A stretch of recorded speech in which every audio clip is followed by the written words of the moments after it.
Lo que Lima decía hace un momento es verdad. Si nosotros nos concentramos en nosotros mismos, realmente no vamos a llegar lejos. Porque nosotros no hemos ni hecho nada, ni dicho nada sobre lo cual caminar para nosotros sostenernos en esta vida. Entonces realmente la única palabra que permanece para siempre es la que Él ha dicho, la que Dios ha dicho a nuestro favor. Porque toda la palabra que Dios reveló a la humanidad es para el beneficio nuestro y para la gloria de su nombre, ¿verdad que sí? Entonces, hermanos, en el día de hoy el tema que vamos a tocar es Jesús, el pan de vida. Jesús, el pan de vida.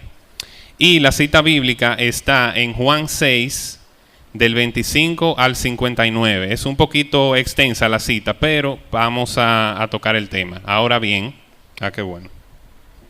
Sí, bueno.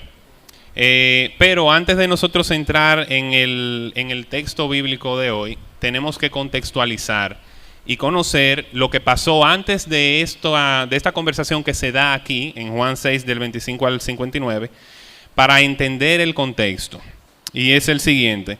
Resulta ser que Jesús y sus discípulos llegaron al pueblo de Betania, el pueblo del cual Felipe era oriundo. Y cuando ellos se sentaron en una colina y vieron a las multitudes, el Señor entonces se vuelve a Felipe y le dice: ¿dónde vamos a conseguir alimento para toda esta gente? Y era razonable que él le preguntara a Felipe. ¿Por qué? Porque Felipe era de ese pueblo. Entonces ahí conocemos ya la conversación. Felipe le dice que ni siquiera el salario de 8 meses sería suficiente para dar comida a tanta gente. Luego Andrés ve a un muchacho, Andrés, el hermano de Simón, ve a un muchacho que tiene 5 panes y 2 pescados. Y entonces cuando el Señor ve esa disposición, Él entonces manda que todos se sienten. Claro que la pregunta que Él le hizo a Felipe, de dónde vamos a conseguir comida para alimentar a toda esta gente, Él la dijo, pero para ponerlo a prueba a Él, porque Él sabía ya lo que iba a hacer. Entonces Él manda que todo el mundo se siente en el lugar, toma los panes, los bendice y da gracias y los reparte a todos, y lo mismo hace con los pescados. Y dice la palabra de que todo el mundo comió todo lo que quería hasta saciarse. Luego lo que quedó, recogieron con todo eso 12 canastas para que no se desperdiciara nada.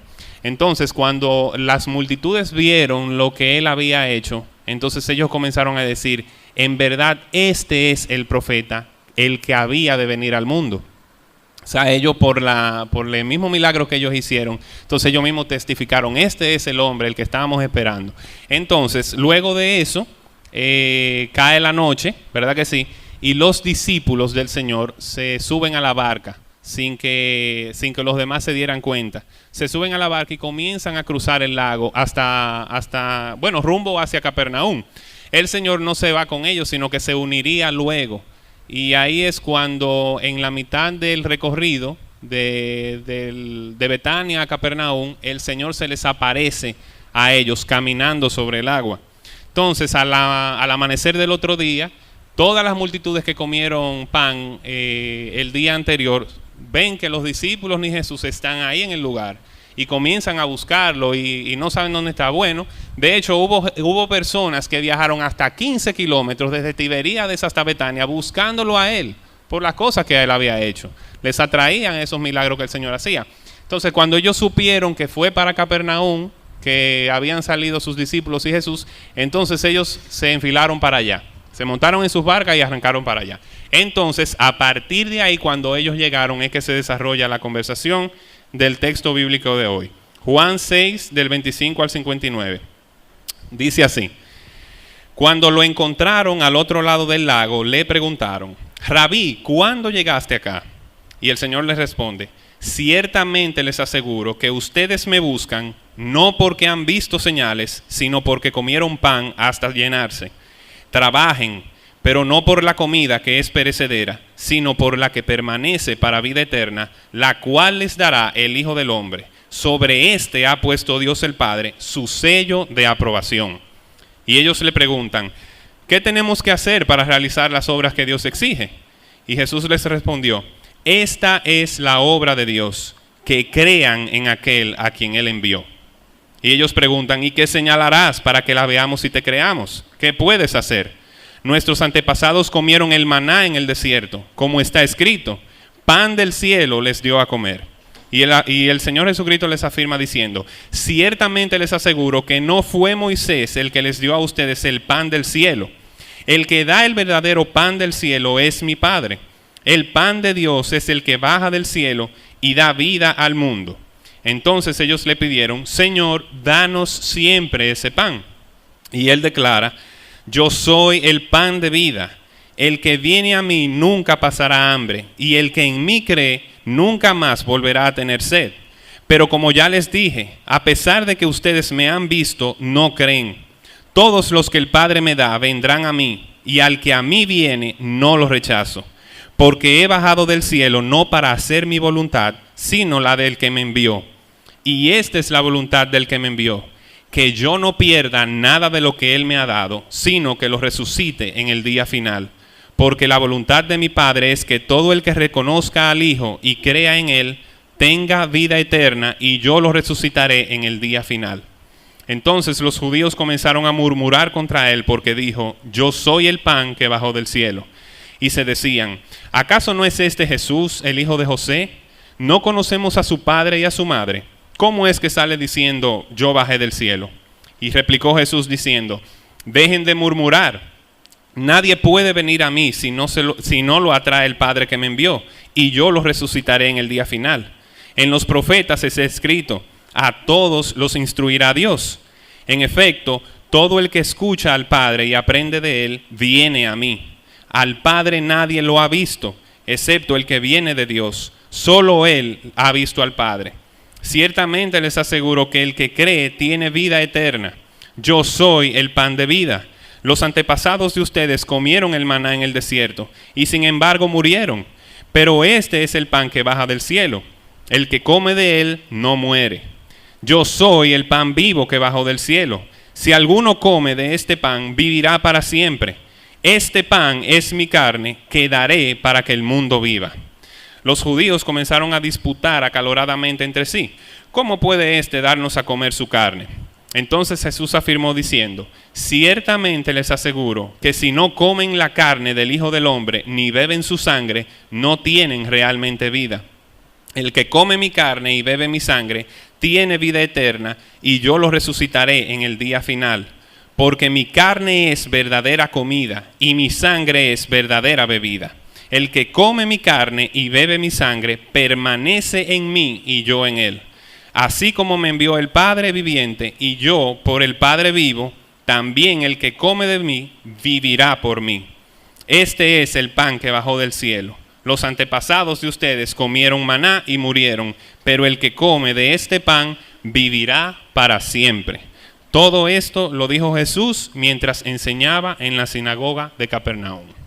Bien, un poco extenso, pero vamos a entrar en detalle con respecto al tema.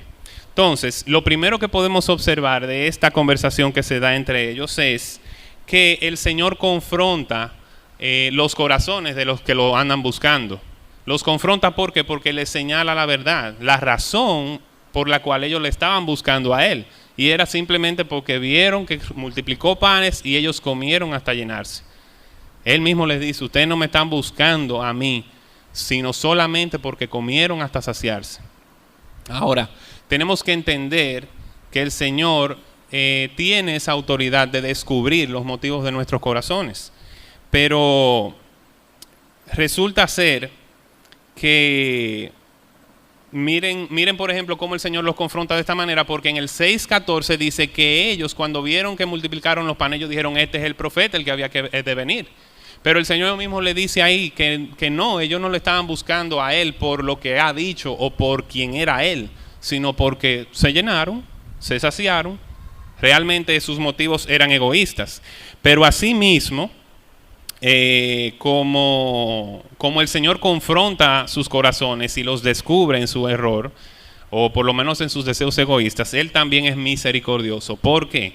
Porque Él mismo les dice a ellos que, o sea, como que el asunto de que trabajen, o sea, Él le aconseja, le dice, trabajen, pero no por la comida que es perecedera, sino por aquella que permanece para vida eterna, la cual les dará el Hijo del Hombre. ¿Verdad que sí?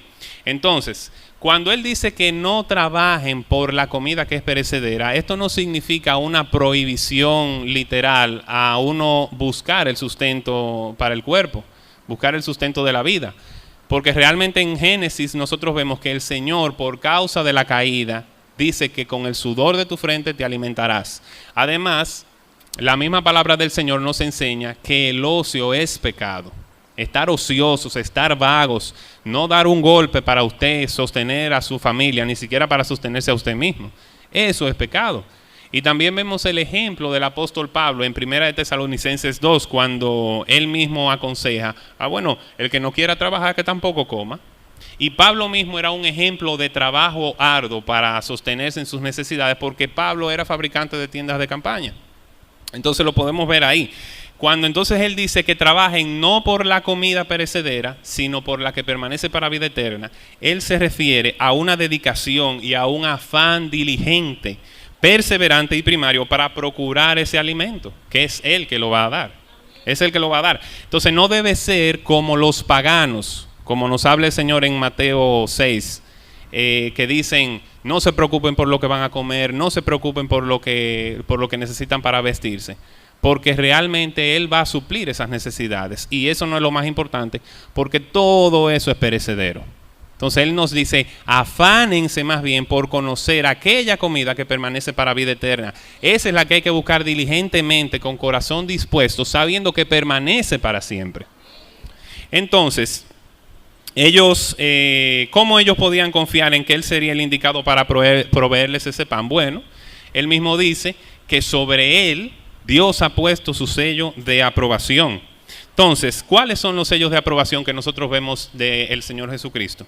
Bueno, la dureza del corazón de esos judíos era tan fuerte que ellos ni siquiera se daban cuenta de la certificación en sus caras, o sea, delante de ellos.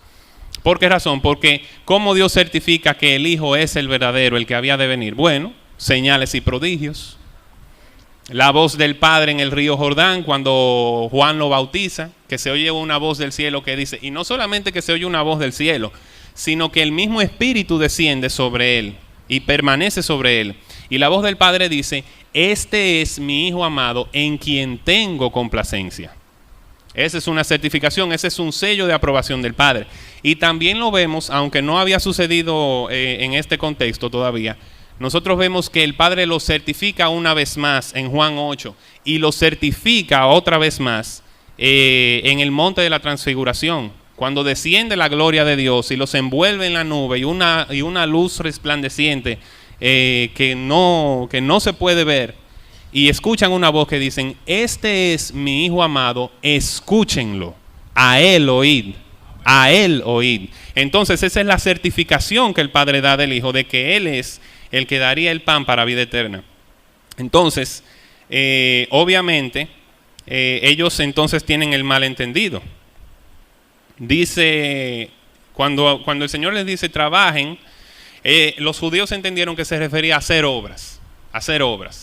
Y es la inclinación natural de un corazón caído como el nuestro. ¿Por qué? Porque aún en nosotros, habiendo conocido la verdad de Dios, muchas veces nuestro corazón es tan engañoso que quiere que nosotros nos justifiquemos por hacer las cosas buenas, por portarnos bien, por predicarle a suficiente gente, por llevar un ministerio en la iglesia, por servir a los hermanos, por amar a los hermanos. Sí, Dios va a estar muy contento conmigo por yo portarme tan bien.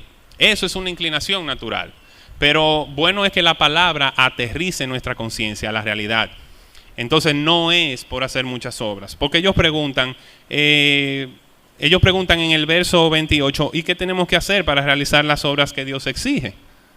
Como que hay que hacer muchas cosas para que yo le agrade a Dios. Y realmente dice que esta es la obra de Dios, que crean en aquel a quien Él envió. Entonces es obra de Dios el don de la fe. Es Dios que da el don de la fe. Eso es obra de Él. Ahora, es una obra que se nos exige a nosotros. ¿El qué? El que creamos. Lo dice, esta es la obra de Dios, que crean en aquel a quien Él envió. Ahora bien, el que nosotros creamos requiere una obra de parte nuestra, requiere un esfuerzo. Es decir, que nosotros tenemos que procurar indagar en las Escrituras y profundizar en ellas con un corazón dispuesto para comprenderlas con la ayuda de su Espíritu. Romanos 10 dice que la fe viene por el oír y el oír por la palabra de Dios. Por lo tanto, nuestra disposición, nuestro afán, ese creer que es la obra de Dios para nosotros poder recibir ese pan de vida eterna, lo podemos comparar con un árbol sembrado. Miren que cuando un árbol es plantado, lo que se espera de él es que crezca. Y obviamente las raíces del árbol tienen que romper el terreno cada vez más, bajando más, aferrándose más a la tierra, buscando los nutrientes que le van a aportar el crecimiento. Asimismo tiene que ser la disposición de el creer para aquellos que escuchan la palabra de Dios. Entonces, tenemos que hacer como ese árbol. Realmente no es un asunto de, como ya lo vimos, de hacer muchas cosas para yo agradarle a Dios y para que Dios me apruebe. No. Sino que Dios mismo extiende su mano a los pecadores. Y la única cosa que nosotros tenemos que hacer es extender las nuestras para recibir lo que Él tiene. Esa es la obra de Dios, que nosotros le creamos, que nos extendamos hacia Él. La iniciativa de la salvación ha sido de Él y Él fue el que dio el paso.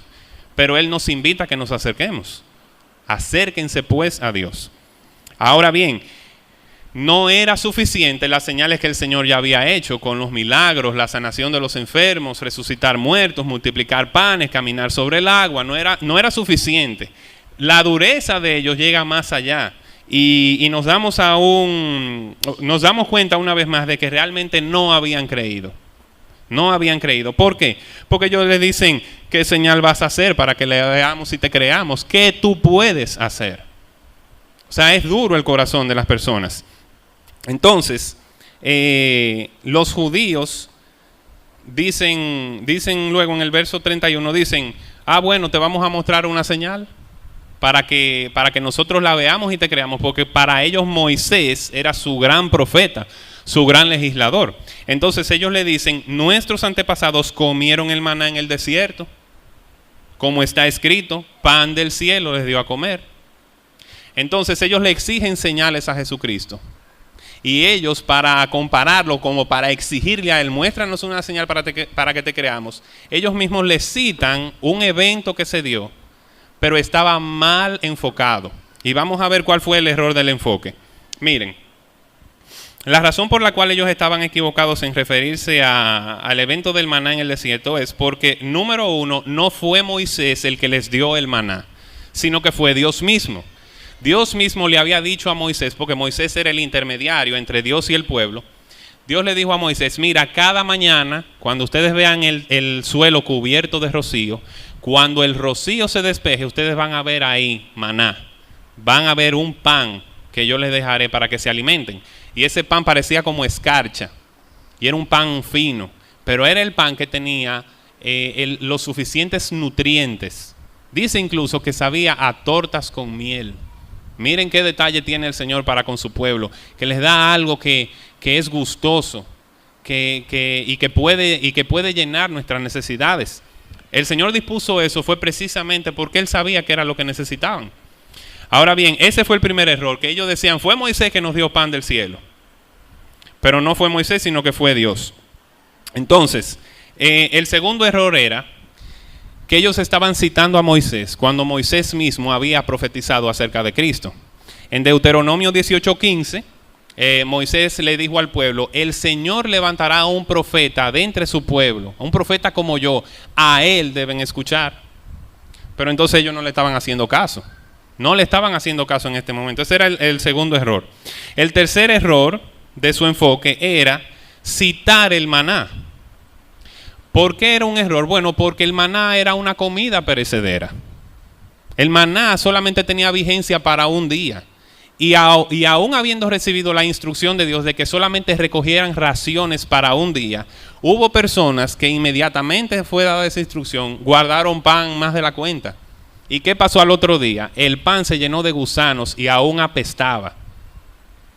Entonces, no podían citar una comida perecedera cuando el Señor mismo estaba diciendo, no trabajen por la comida perecedera, trabajen por la que permanece para vida eterna. Entonces, Otro error, el cuarto error que nosotros vemos aquí es que ellos citan el evento del maná sabiendo que en Números 21:5 se reporta que el pueblo una vez se quejó tanto y murmuró tanto de Dios por el pan que recibían, que ellos decían, estamos cansados de este pan, estamos hastiados de este pan tan liviano, no lo queremos ya. Y sabemos que el maná era una prefigura de Cristo. Entonces despreciaron al mismo Hijo de Dios. Entonces, ellos no fue un error citar este evento del maná, precisamente por eso, por el mal enfoque que tenían. Entonces, el Señor les dice, no, miren, el pan, es Dios que da el pan, que da vida. Es Dios que da ese pan para vida eterna. Entonces, cuando Él identifica, no fue Moisés que lo dio, fue Dios que lo dio, y este pan que baja del cielo es el que da vida, entonces ellos, una vez más, con su afirmación, demuestran que todavía no han entendido, porque ellos dicen, Señor, danos siempre ese pan. Entonces, ellos estaban diciendo eso, de danos siempre ese pan, de la misma manera que Nicodemo entendía el nuevo nacimiento, pensaba que era un nacimiento natural, y de la misma manera que la samaritana entendía el agua de vida eterna, que era un agua literal, que eran cosas materiales, y no era eso, era algo más allá. Entonces, él mismo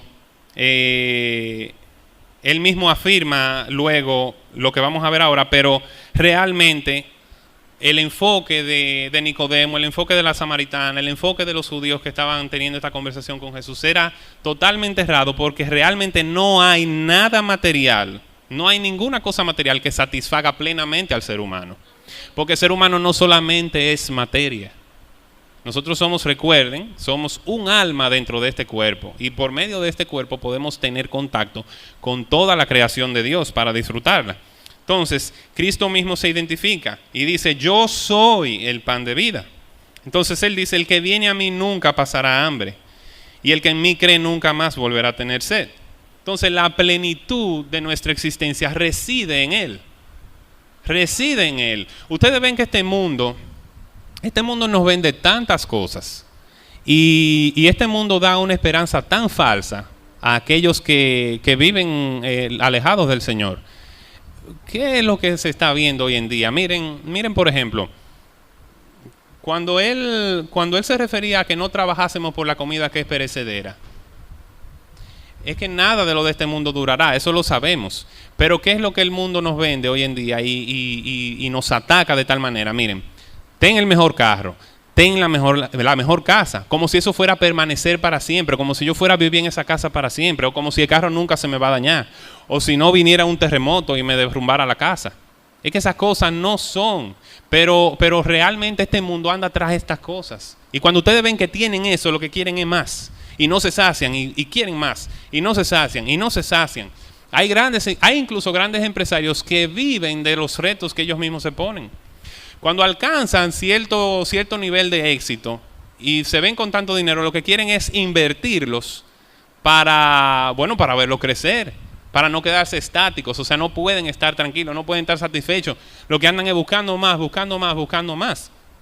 Pero realmente la plenitud de nuestra existencia, la total satisfacción de nuestra existencia está en Cristo. En Cristo lo podemos ver, porque en Él nosotros encontramos provisión para todas nuestras necesidades espirituales, emocionales, físicas, y a la vez, cuando nosotros tenemos esa satisfacción en nosotros no queremos más nada. Yo no sé si usted lo ha experimentado, yo sé que mucha gente aquí lo ha experimentado, pero por si hay alguien entre nosotros que no lo ha experimentado, miren, es así. Es así. Cuando uno prueba a Cristo, cuando uno tiene a Cristo, ya uno no busca más nada. Pueden venir conciertos de presidente, puede venir una película, puede venir tal artista, pueden darte, Emma, tú te puedes sacar el loto y nada de eso va a saciar tu vida. Yo recuerdo que hace casi 10 años bueno, yo creo que lo conté aquí, en la crisis del 2008 y del 2009, hubo un empresario en Europa que no había él todavía perdido dinero cuando él comenzó a sacar proyecciones de cuánto era que él iba a perder. Y cuando él se dio cuenta de todo lo que iba a perder por la crisis, él mismo tomó la decisión de irse a parar frente a unas vías de tren para que el tren se lo llevara, y el tren se lo llevó. Y no había perdido ni siquiera un solo centavo, pero como él proyectó de que iba a tener mucha pérdida, dijo, bueno, pues no tengo esperanza. Y sobre eso no está la esperanza del creyente. La esperanza del creyente está puesto en algo que es eterno y que perdura y que trasciende este mundo, porque no es de este mundo, es de la eternidad. Ahora bien, entonces, ¿por qué nosotros encontramos plenitud en Cristo y plena satisfacción? ¿Qué dice el Salmo 23? El Señor es mi pastor, nada me faltará. Nada me faltará cuando estoy con el Señor. Entonces, veamos también lo que dice en el Salmo 73, el verso 25. El salmista dice, ¿a quién tengo en el cielo sino a ti? Si estoy contigo, ya nada quiero en la tierra. Yo lo tengo a Él, ya a mí no me interesa nada. Y claro, mi corazón va a querer engañarme y va a querer inclinarse hacia otras cosas, pero realmente la saciedad, la satisfacción está en Cristo. Entonces, los creyentes o los que reciban a Cristo estarán tan plenamente satisfechos en Él, a tal punto de que esta satisfacción no les hartará. O sea, una satisfacción que no me harta, sino que también no me quitará el apetito. O sea, una satisfacción que me llenará a tal punto que yo digo, estoy satisfecho, pero todavía quiero más. Pero no porque me estoy muriendo de hambre, sino porque he gustado al Señor. Y ha sido tan bueno que quiero más y quiero más y quiero más. Y es el deseo de Dios que nosotros le busquemos. Como el mismo Salmo 42, cuando el salmista dice, cual siervo jadeante en busca del agua, así te busca, oh Dios, todo mi ser. Tengo sed de Dios, del Dios de la vida. Realmente es así. Eso me encantó. Lo voy a repetir otra vez. Estarán tan plenamente satisfechos en Él, a tal punto de que esta satisfacción no les hartará, pero tampoco les quitará el apetito. No les quitará el apetito de Él. Es como lo que comúnmente llamamos como seguidilla. Yo sé que no llega a la altura de Cristo, pero realmente el que conoce a Cristo quiere más, y quiere más, y quiere más, y quiere más, y quiere más. Porque para tener el crecimiento al cual Dios nos quiere llevar, tenemos que seguir buscando. No puede ser un día, porque entonces si un día me lleno de Cristo y los otros 6 días de la semana no me lleno, entonces lo poco que crecí va a decaer en esos días en los que yo no lo busque. Además, aquel que ha probado del Señor sabe que cuando descuida su vida devocional, se seca. Como que no se halla en sitio, como que está desubicado, se descoyuntura, no funciona bien, la carnalidad comienza a brotar, la cual está bajo el control del Espíritu. Pero realmente es así. Entonces, el alimento físico es al cuerpo lo que Cristo es para el alma. Entonces, el Señor aún así sigue confrontando y le dice que, sin embargo, a pesar de que ustedes me han visto, no creen. Todavía el corazón de ellos está duro. Entonces Él dice, todos los que el Padre me da vendrán a mí, y al que a mí viene no lo echo fuera o no lo rechazo. Entonces nosotros en el libro de los Hechos, cuando nosotros vemos esta declaración del Señor, en el libro de los Hechos nosotros vemos cómo dice que el Señor iba agregando a la iglesia a los que habían de ser salvos. El Señor los conoce a todos ellos, pero no excluye a nadie. La voluntad de Dios es que todos vengan al arrepentimiento y de que ninguno se pierda. Pero como el Señor conoce a los que son suyos, y Él mismo dice que mis ovejas oyen mi voz y me siguen, entonces a esos que Dios ya sabe en su presciencia de que le van a creer, entonces a esos Él los atrae a Cristo. Por eso es que Él dice, todos los que el Padre me da vendrán a mí, y al que a mí viene no lo rechazo, no lo echo fuera. Es que no hay razón ninguna para que Cristo rechace a aquel que viene a Él, porque a esos vino Él. Vino a buscar y a salvar lo que se había perdido. Entonces, Dios dirige a esos hacia el Hijo para preservarlos en Él, para cuidarlos y para hacerlos crecer con su gracia hasta el día final. Hasta el día final. Entonces, aún los judíos siguen confundidos. ¿Por qué? Porque entonces ellos les chocó cuando ellos comenzaron a decir, pero ven acá, ¿qué es lo que te está diciendo? De que yo soy el pan que bajó del cielo. ¿Por qué razón? Porque ellos mismos decían, pero nosotros te conocemos a ti. Nosotros sabemos quién eres tú, quién es tu mamá, quién es tu papá, cuál es tu oficio. Nosotros sabemos que tú eres un carpintero. O sea, ¿cómo tú vas a decir, un común igual que nosotros, que tú eres el pan que descendió del cielo? Nosotros te vimos desde chiquito creciendo. Tú estabas sujeto a tus padres. Eso le fue chocante para ellos.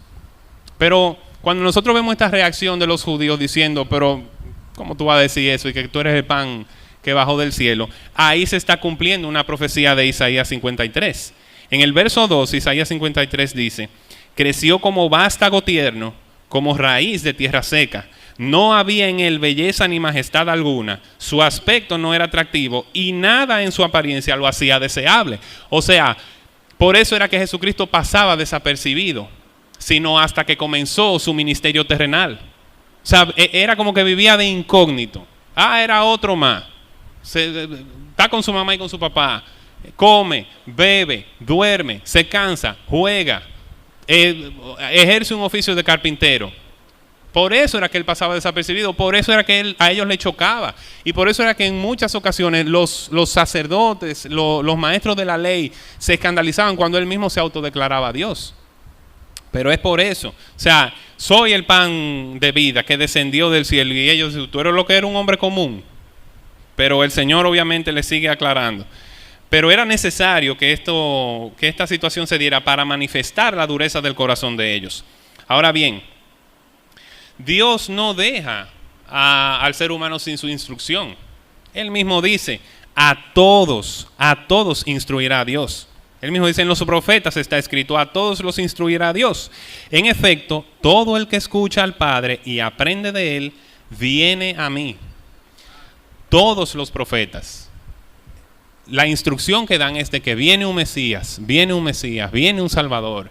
A ese es que tienen que escuchar. A ese que tienen que seguir. Ese es el príncipe que será el pastor de mi pueblo Israel. Todas las veces, en cada profeta, el Señor hablaba de que venía un Salvador. Entonces, por medio de los profetas se daba la instrucción. De hecho, muchas personas que vivieron en el antiguo pacto recibieron la salvación sin haber visto a Cristo todavía. Entonces, ¿por qué fueron salvos? Bueno, porque ellos tenían su fe puesta en aquel que venía. Y la salvación que recibieron fue a crédito, como un crédito, que consúmanlo ahora, que después viene el hombre, después viene ese Salvador, pero ellos murieron en la fe de ese Mesías. Por tanto, ellos son salvos y nos esperan a nosotros en la meta. Bueno, no han llegado todavía, pero llegaremos todos juntos. Lo que pasa es que ellos están descansando primero que nosotros. Nosotros todavía estamos aquí afanando, pero vamos a llegar un día allá. Entonces, Dios da, sí, ya salimos, estamos rumbo para allá. Entonces, en Isaías 53:14 dice, a todos los instruirá Dios. Dios va a comenzar a dar dirección, decir, mira, este es, mira, por aquí es, en este que tienen que creer, en este que tienen que poner su confianza. Y aún en nuestras vidas, en nuestros propios testimonios, nosotros vemos la instrucción de Dios. Yo le puedo decir, por ejemplo, lo que me pasó a mí cuando yo estaba ya casi conociendo al Señor, cómo el Señor fue ordenando las situaciones para que yo llegara a conocerle a Él. Cuando ya el Señor me había sensibilizado este duro corazón para yo comenzar a buscarle, sabiendo que era Él que me estaba trayendo, yo comencé a leer la palabra de Dios. Y como un ignorante, entendía que yo tenía que comenzar a leer un libro desde el principio, ¿verdad que sí? Comencé a leer a Génesis y la lectura se me hacía pesada porque yo no entendía por qué estas cosas, era la información que estaba ahí. Pero gracias al Señor, uno de mis mejores amigos que ya se había convertido a Cristo varios años antes que yo, cuando él se dio cuenta de que yo estaba leyendo la palabra, él me dijo, ¿qué tú estás leyendo? Y yo le dije, no, yo estoy leyendo Génesis. Y entonces me dice que no comiences por ahí todavía. Vete a los evangelios para que por medio de ellos tú conozcas a Cristo como Señor y Salvador. Y yo le tomé el consejo y yo dije, bueno, pues lo voy a hacer así. Bueno, mis hermanos, pues entonces yo comencé a aplicar ese consejo y comencé a leer el evangelio. Y era tanto lo que estaba yo entendiendo que aún de madrugada a las 2 de la mañana yo me levantaba a seguir leyendo. Porque estaba entendiendo y porque llegué por medio de los evangelios a conocer a Cristo el Salvador. Entonces era la instrucción de Dios. No, mi hijo, no comience ahí. Me lo dijo por medio de un amigo. No comience por ahí, ven al evangelio, ven. Después tú te metes al Antiguo Testamento para que veas que en todo tiempo yo estaba anunciando que venía Él a buscarte a ti. Entonces, esa es la instrucción de Dios y esa es la instrucción que nosotros podemos recibir también de parte de Él. Ahora bien, ¿qué diferencia había entre el maná y Cristo, que es el pan de vida? Bueno, los antepasados judíos comieron el maná en el desierto y solamente era para ellos, no era para nadie más. Entonces, con este pan se sostuvieron por ese tiempo hasta que llegaron a la tierra prometida, pero ese pan era alimentando su cuerpo. Y a pesar de que comieron el pan del cielo, el maná del cielo, entonces ellos murieron toditos. O sea, no sobrevivieron. Entonces solamente era para alimentar el cuerpo hasta llegar a esa tierra prometida. Ahora, en el caso de Cristo, que Él mismo se identifica como el pan que da vida y que descendió del cielo, Él es el pan de vida, que da vida eterna, que permanece para siempre, dispuesto para todo el mundo, que sostiene el alma del que cree, hasta llegar a la morada eterna que nos está preparando. El que come de Él vivirá para siempre, no morirá. Irremediablemente vamos a tener que morir físicamente este cuerpo por causa del pecado. Pero como nosotros no solamente somos cuerpos, sino que somos un alma dentro de este cuerpo, nuestra alma prevalece para la eternidad.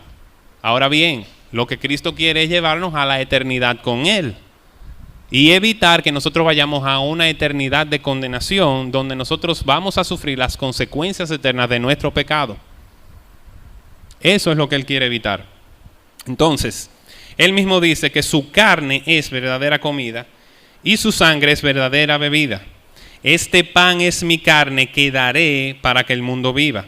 Entonces, cuando los judíos oyen esto, ¿cómo? Él está diciendo que el pan, primero se llama a sí mismo el pan que bajó del cielo. Ahora dice que su carne es el pan y que Él va a dar para que el mundo viva. Entonces obviamente se escandalizan otra vez. ¿Cómo va a darnos a comer su carne?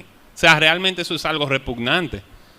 Y los que tienen un poco de conocimiento de la historia reciente saben que a principios de la década de los años 70, un equipo de rugby de Uruguay viajaba hacia Chile para un juego y el avión se accidentó en la cordillera de los Andes.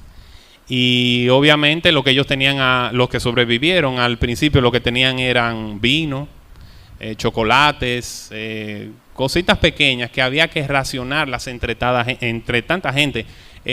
Hay una película que refleja eso, que dramatiza lo que ocurrió en esa ocasión.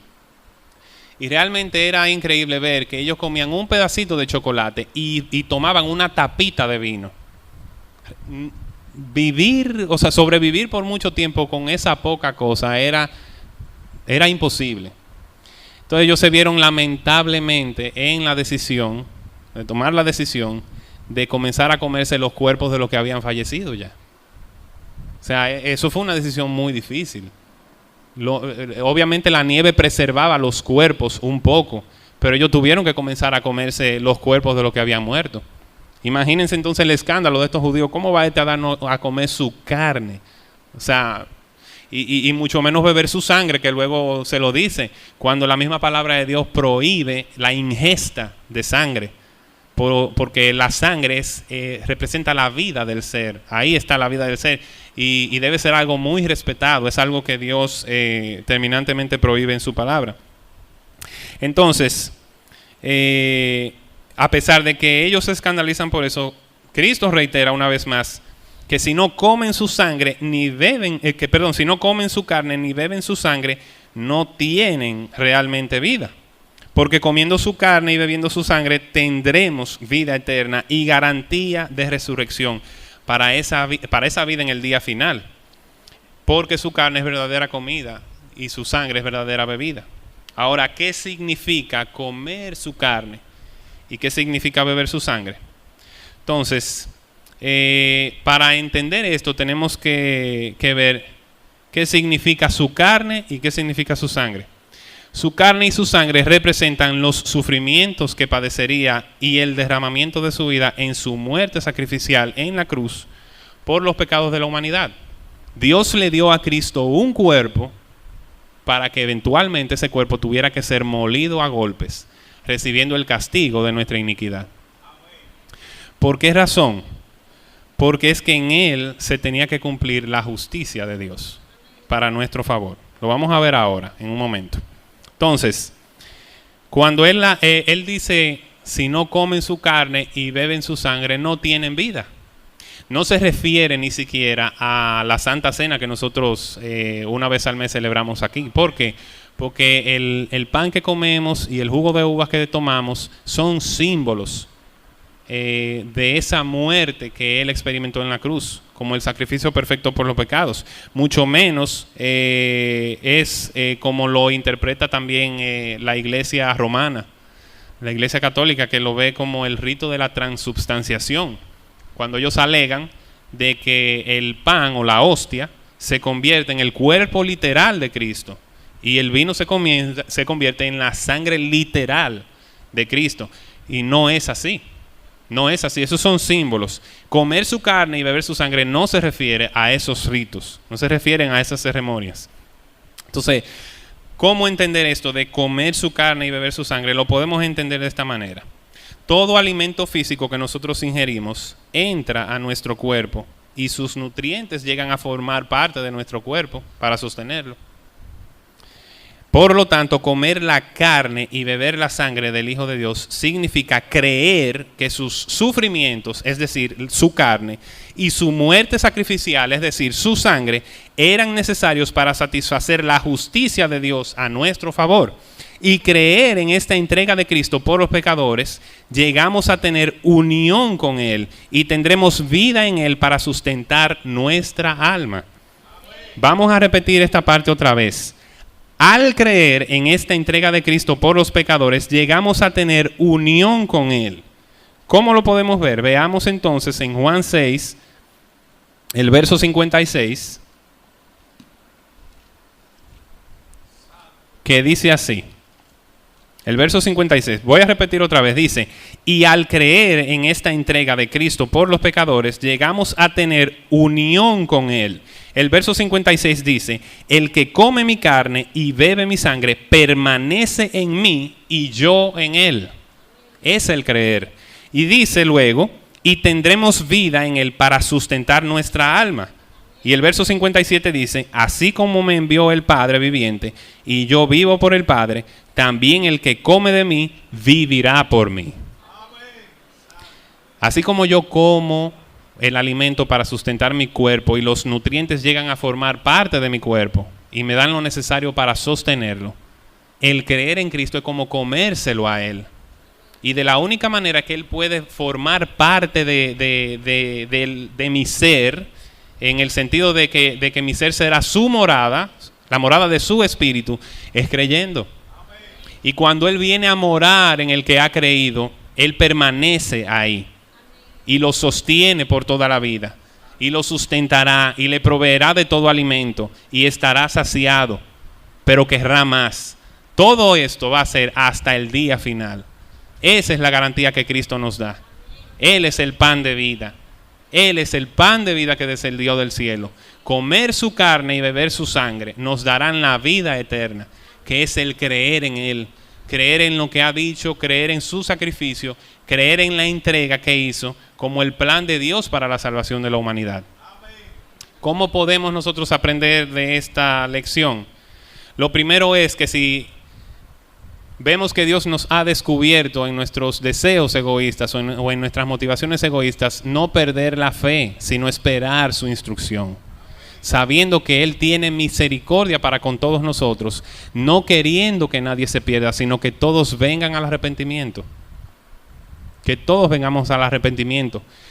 La salvación es por gracia mediante la fe y no por obras para que nadie se gloríe delante de Él. Y Cristo es el único alimento que nos preservará para vida eterna. No solamente para suplir todas nuestras necesidades en este mundo, sino también para llevarnos a la eternidad, donde ya no necesitaremos más alimentos, sino que estaremos plenos en Él. Hoy en día es una nueva oportunidad para que aquel que no ha creído todavía pueda llegar a creer.